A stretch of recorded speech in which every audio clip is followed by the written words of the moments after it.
Okay, how's everybody out there doing tonight? I am Idaho Joe here with Kind Idaho Live tonight. Thank you for joining us. And my special guest this evening, the lovely, the beautiful, the gorgeous Ginger Christiansen, who has taken over responsibility as the secretary on the board of Kind Idaho. Our previous secretary had life happen and had to step down, and Ginger kindly stepped up. How are you doing today, Ginger? Oh, doing okay. How are you today, Joe? Today is a beautiful day. Yet another opportunity to work with such a lovely person like yourself. It's been a while since we've actually done work together, along these stages. We did the cocktail party together for which was a podcast we did about 2 years ago, a year ago now. Yeah, it's been almost 2 years because we had to slow it down because of COVID Right. getting in the way of doing things and meeting up and so forth. So yeah, and so we did that, and we did Cup of Joe together sometimes, and we've worked on your campaign together and with the Idaho Libertarian Party and some other fundraisers for medical marijuana. Yeah, so here we are. We've been doing Kind Idaho. Kind Idaho has actually been in existence as an organization for 12 months now. Jackie filed the paperwork a year ago, November, and with John Basabe, the board was created, and here we are a year later. We're looking at transformation, everything that's going on. We're getting ready to go into a new legislative session. Some of the people who started with Kind Idaho have had to step aside because of life issues, and we've had other amazing people step in. What is it that has you interested in actually supporting Kind Idaho from a board position right now, Ginger? Well, I think that legalizing medical marijuana is really important in the state of Idaho and across the country for that matter. And I think that Kind Idaho is in a really good position to do that and to work with other groups to do that. One issue that people have had in getting legalization to happen here, people always think that it's because of legislators and other people that are in position in office here in Idaho blocking it. And to some degree, that's true. But largely, it's because special interest groups sometimes have a really hard time with getting together and working together and being able to work as a team. Sometimes ego gets in the way. Sometimes personalities don't match. Sometimes it's just a matter of understanding structure and moving forward and being able to work together. And so I think I'm in a really good position to be able to help with some team building for Kind Idaho. I certainly don't want to be in charge in any way. And I think that really helps because a lot of people want to join groups like this and think they're just going to come in and crack a whip and tell everybody what to do. And that's usually so not useful. That is a really good way to get nobody to listen to you and for a lot of infighting to happen. And so I think what is more useful is coming in and saying things like, okay, what's everybody good at? Let's all figure out what it is we're good at and be positive to each other, help each other to be able to have the support in place to do what it is their task is within the organization. And so that's really a big deal. I think Jackie does a pretty good job with managing things when she has good support. And so I'm really glad to help her out and getting to know the rest of the team. They're all really lovely people and their heart's in the right place. And I think we got a lot done in the last session. So that made me feel really good about it. And that legalization is something that can become a reality in the near future makes a really big difference to me. So one of the things that we look at as things develop is we're coming up on the next legislative session. Mhm. Now, last year we had Jeremy Kitzhaber. He's a United States Air Force vet.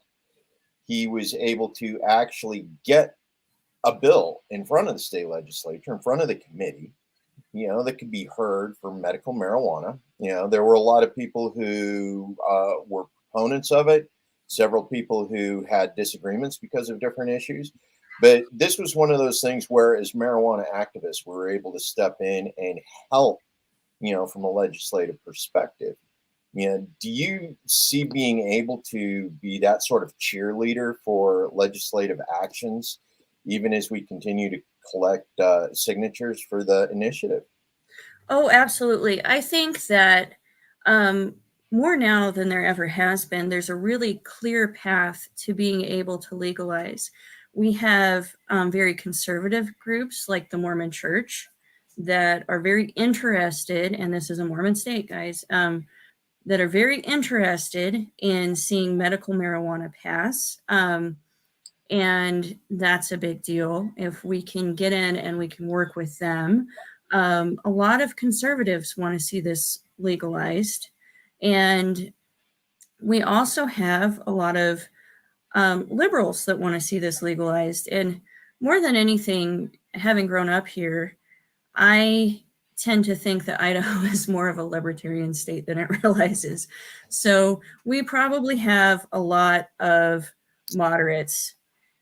I have a hard time talking to anybody on any part of the spectrum that doesn't think that this is a good idea. And so I believe that it can happen if done in the right way.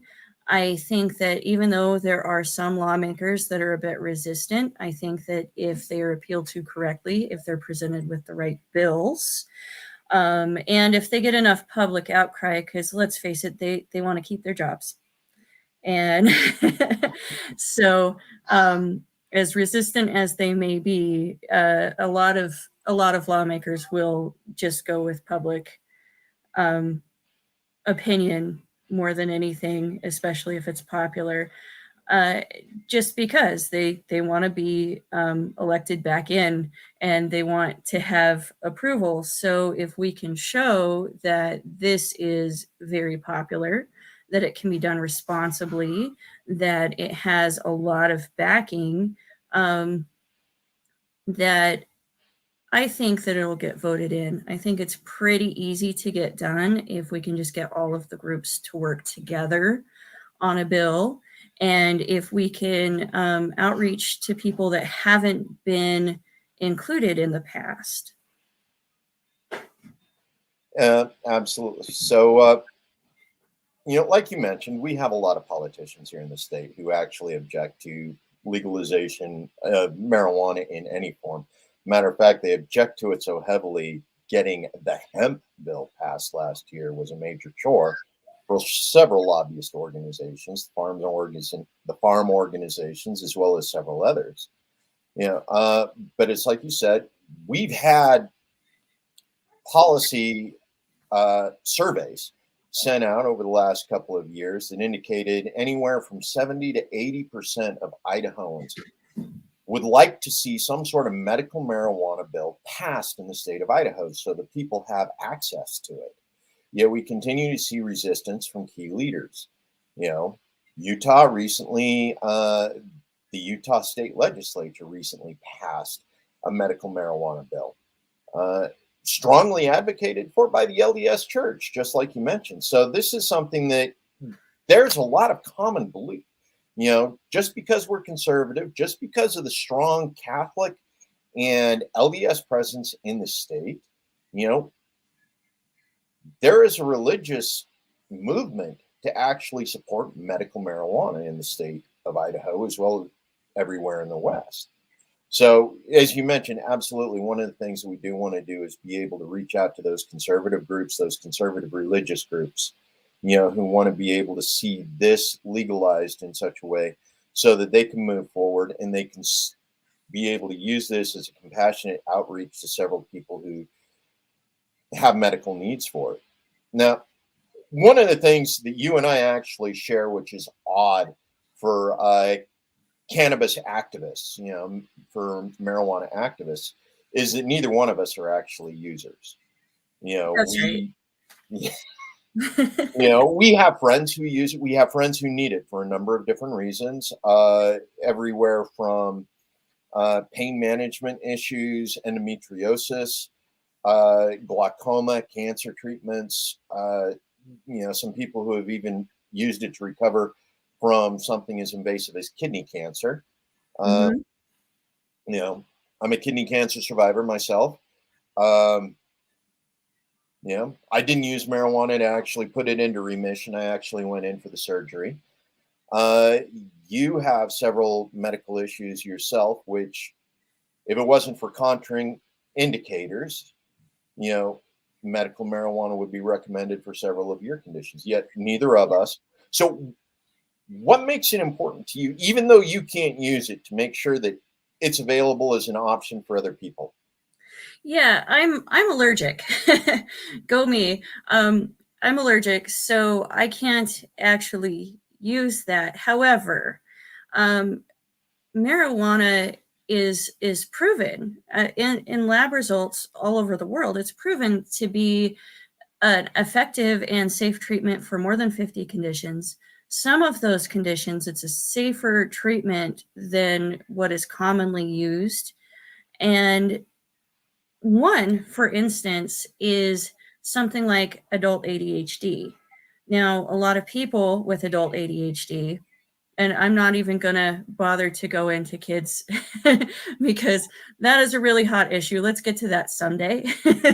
But let's legalize at least for adults for now and then see where we land. But for adult ADHD, for instance, a lot of people that have that, and yeah, I agree it's non-toxic for children, but not everyone does. We don't have to always agree on every last aspect of it to agree on at least one part. Should it be legalized for adults for medical purposes? So somebody could go in and get a prescription from their doctor that says, yes, they can and should be using this for this medical condition. Can we at least get that far? Is that something that we could agree on, that if a medical doctor thought it was okay, that somebody could use that for their own body and have that be right for them? Let's say I'm one of those people that didn't agree at all that marijuana was even good for you. I would still think that if somebody wanted to use that as a treatment for their body, that maybe it's a little bit better than taking something like Ritalin or Adderall, which is a methamphetamine or an amphetamine.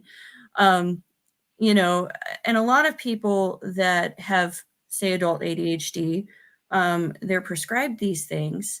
And why are we giving them amphetamines? Why is that better than giving them CBD, for instance? And a lot of people also that have adult ADHD, for a really good example, they tend to self-medicate. So it might be with alcohol, it might be with antidepressants, and various other things. They tend to really self-medicate, and that makes it so that we have more people with addiction problems out there, where there are studies that find that if they're simply going ahead and using medical marijuana with CBD or with THC, so far there's not really a difference in studies that I've read, um, that they are less likely to self-medicate, that if they had a previous addiction, this basically just gets rid of that for them, that they're then able to use this to cope and stop using other street or legal drugs to medicate, that they're then just regulated. I think that's a really beautiful thing. I know I kind of circled around some points there, so I hope you guys followed me. I was reading the things on the side, so I got a little sidetracked and going, yeah, I'll address your point right now. So, one of the things, I'm a United States Army veteran, and as Dan McKnight brought up, one of my good friends, Dan McKnight's a United States Marine, and he actually deployed to Afghanistan as an Idaho National Guardsman. And we have another friend, U.S. Marine, who's actually serving right now in the state legislature, who actually is a very strong advocate from the Republican side of the House for medical marijuana. Ben Adams. And a lot of this comes back to, as Dan mentions here, post-traumatic stress. Mm-hmm. One of the things that some of us are trying to address is the fact that we don't like to use the term post-traumatic stress disorder, because that gives an indication that there's no real way to and Nathan, Utah Veterans for Medical Cannabis, absolutely. But post-traumatic stress injury, because we like to believe that post-traumatic stress is an injury and it's something that can be healed, it's something that can be repaired. Yeah. Oh, go ahead. And in medical cannabis, it's been proven. Along with certain other drugs, medical cannabis, medical marijuana has been able to relieve stress. And we have a number of veterans all across the United States, a similar situation like you were mentioning, self-medicating because this works for them.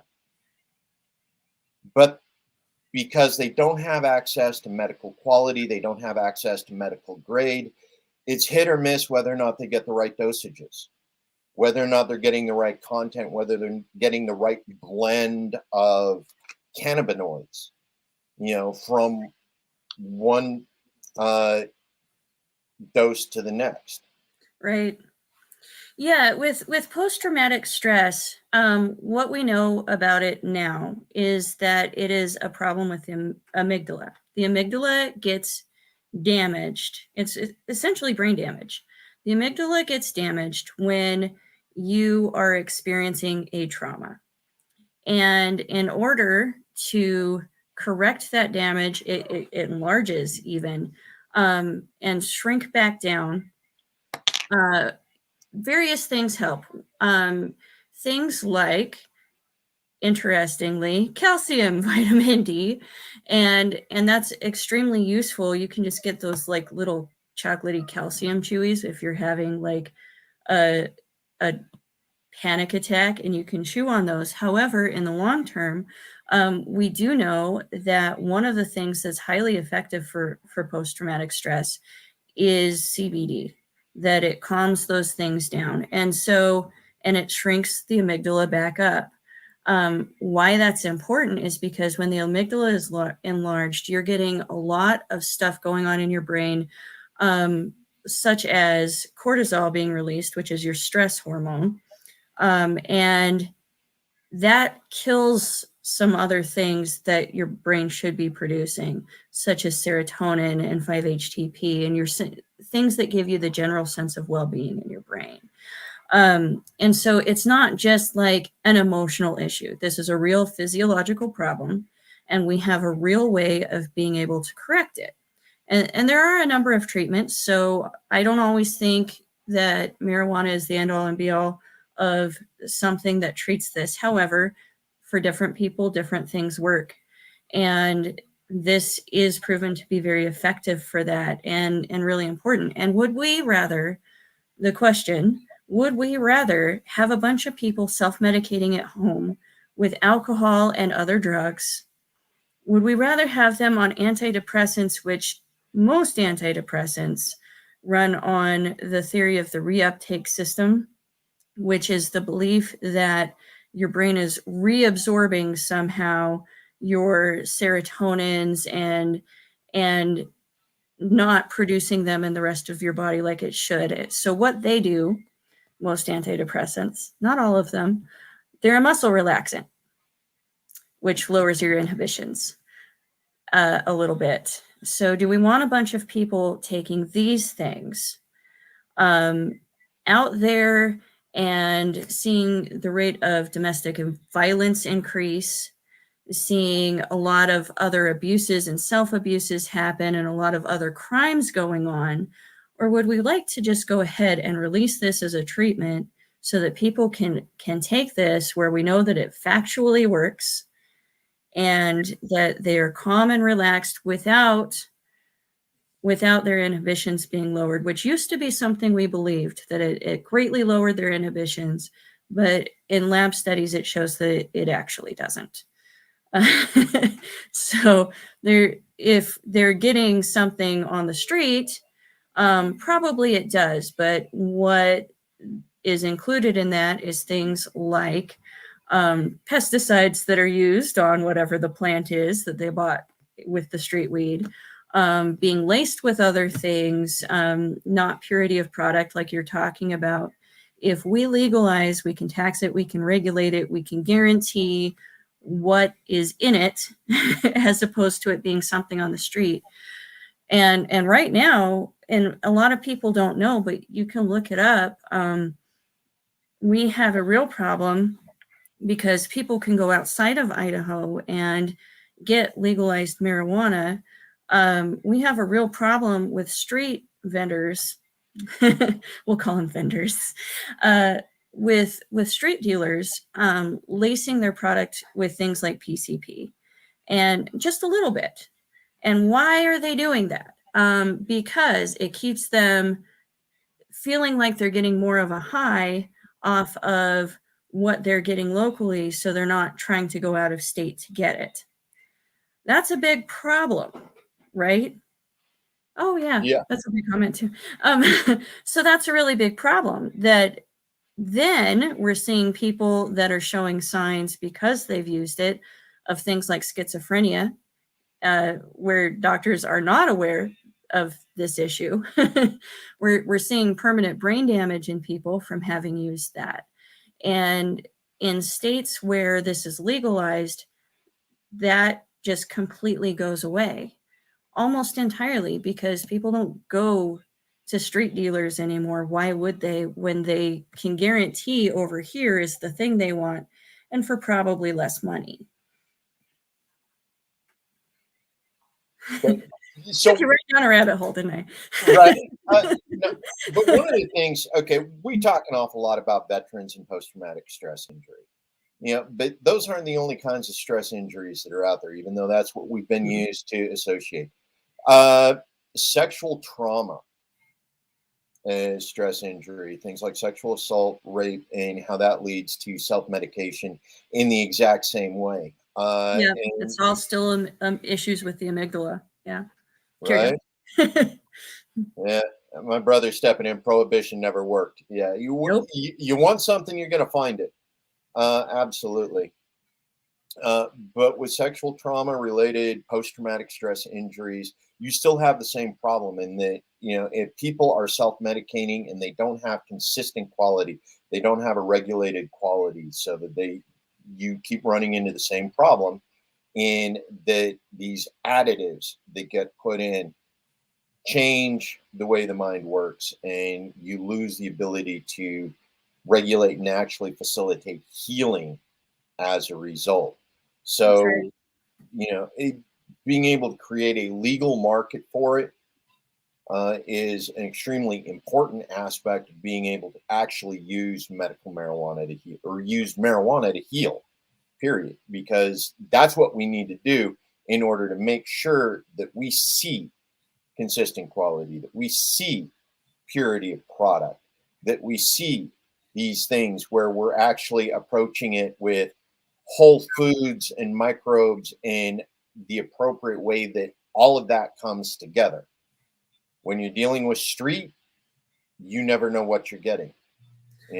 Yeah, and really, when I talk about the pesticides that can be used, and different chemicals that can be used on a homegrown plant, it's worse than you think. That some of that stuff isn't what you would use on your tomatoes at home.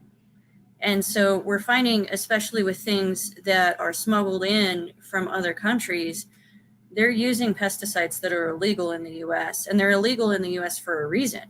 Those are really damaging to your brain and and your body in general. And if you think that Roundup is legal here, imagine what we've decided is bad for you. So yeah, you really want to be careful with what you're using, but in this way, again, it can be taxed, it can be regulated, and this is the stuff that my conservative friends and family tell me, is that they want to see that they want to see it provided by legal means, instead of it being in the hands of cartels, instead of creating more problems with drug dealers on the streets.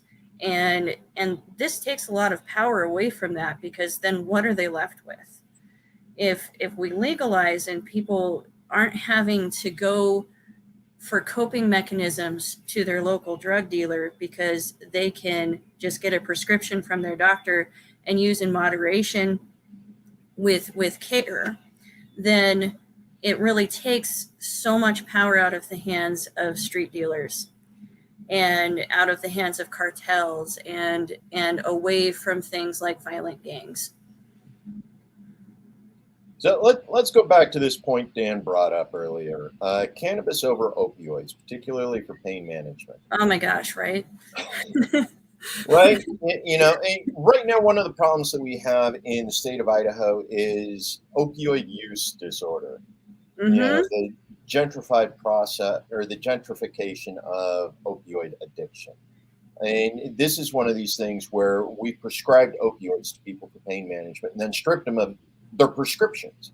So they go out on the street and they start looking for it, and they find heroin, and they find fentanyl laced results that have caused a huge increase recently here in the state of Idaho of deaths and so on related to fentanyl overdoses, opioid overdose, and heroin overdoses as a result.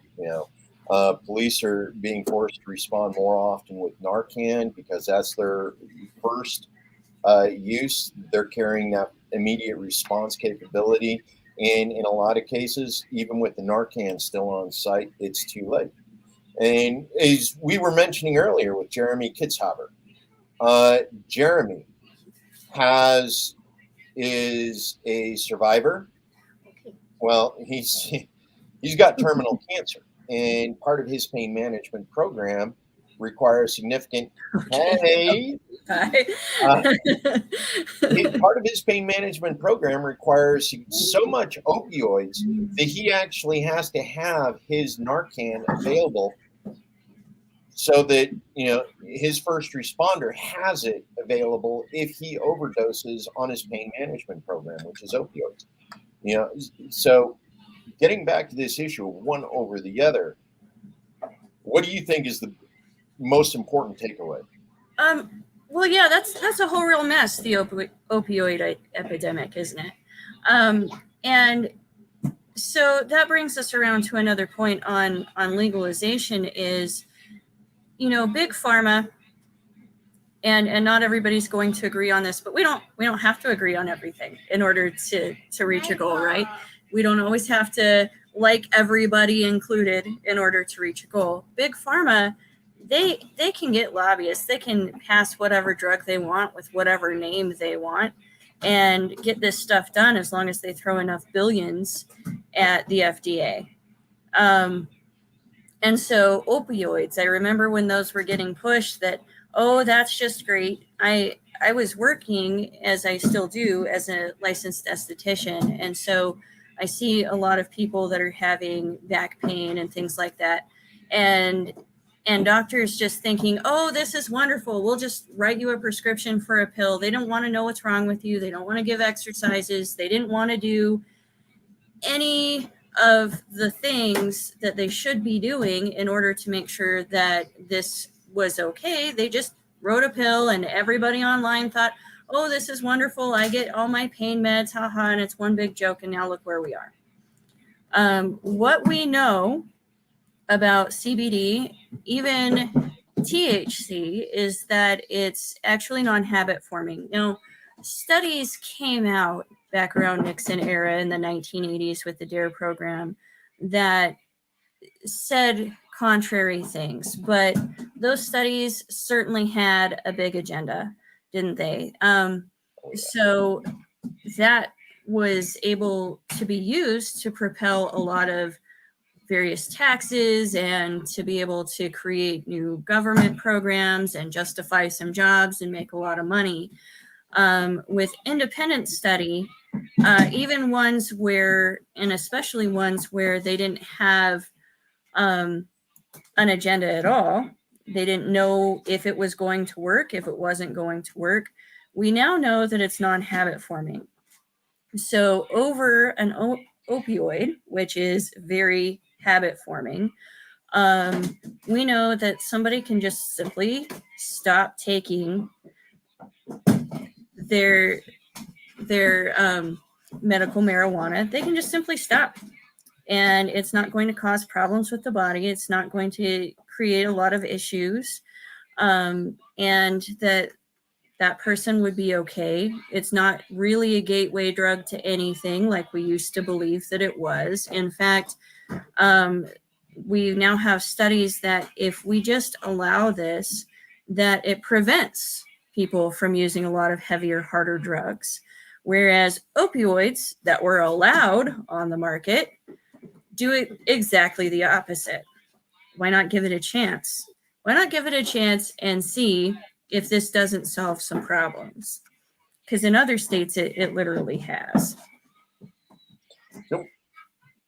I see the young one there wants some attention. Yeah, he's decided. He knows he's supposed to not be out here and being noisy, so I'm sorry for the background noise. That's quite all right. And we're at a 30-minute mark, but there's one more thing that I really sort of want to cover. And that is right now the state of Idaho is currently purchasing $3 million in marijuana products a week. That's $150 million in marijuana industry sales annually that leaves the state of Idaho. Yeah. That could be going towards schools. Right? It's going towards schools in Oregon and in Washington and now Montana. Idaho marijuana patients and users are actually paying for education out of state. We're paying for everybody else's schools and education instead of being able to use the revenue generated for our own schools. Instead of being able to use it for our own infrastructure, instead of being able to generate a whole new source of income for the state in general. And let's even talk about a whole new farming crop that could potentially happen. We're sending that out of state. That seems a little ridiculous. Well, and that's one of those things that we talk about. Reason why is because that $150 million a year, that's the end state. Okay, that's what's being sold at the dispensaries. That's not the exchange from the sale to the dispensaries from the growers. Not to pay the pay of the labor for trimming, for growing, for raising. So that 150 million is just the surface of what that industry could represent for the state of Idaho if we were allowed to grow it here, ship it here, sell it here, and not just first tier sale, but the wholesale sale to the dispensaries. This is an entire industry. And why is it taking us so long? Well, I think that part of why it's taking so long isn't that the demand isn't here. And it isn't necessarily, again, that lawmakers won't comply with the popular demand. I think that it's a lot of these groups being very well-meaning, sometimes very well organized, haven't really gotten together in a way that helps them to move forward as a whole and a team. And really work together. And so that's part of what I'm here for. I'm have a background in being able to do team building and to make progress in this sort of area and to roll up my sleeves and do the grunt work and to be able to help each other. Okay, well, we don't have to like each other to work on a goal. We don't have to care who's in charge to work on a goal. We can decide to just get the job done. And it's really not about who's in charge. Let's just get the job done. And so that's part of what I do. I'm certainly not the messiah of the whole project. I'm coming in close to the end, certainly not even in the beginning of getting this stuff done. But I think that my influence will mostly be in team building so that these people can figure out how to work together and they can do the work and get it all done.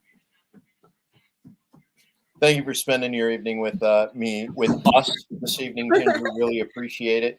For those of you who are interested, wickedwonderlandempire.com is your website. Entertainment, cosmetics. I mean, you got your hand in literally everything. And yes, I do. I run events and stuff like that. And I'm pretty gothy. So people that check me out and research me, if they don't agree with my lifestyle choices, that's still okay. Again, you don't have to like me. We don't have to agree on one darn thing in order to get this done. Although you might like what I do. I'm a nice person. Really is. I'm a reasonably well-adjusted adult. Thanks. So, okay. Yeah. Again, thank you. You have a great evening and give the little one my hugs. All right. Thank you so much.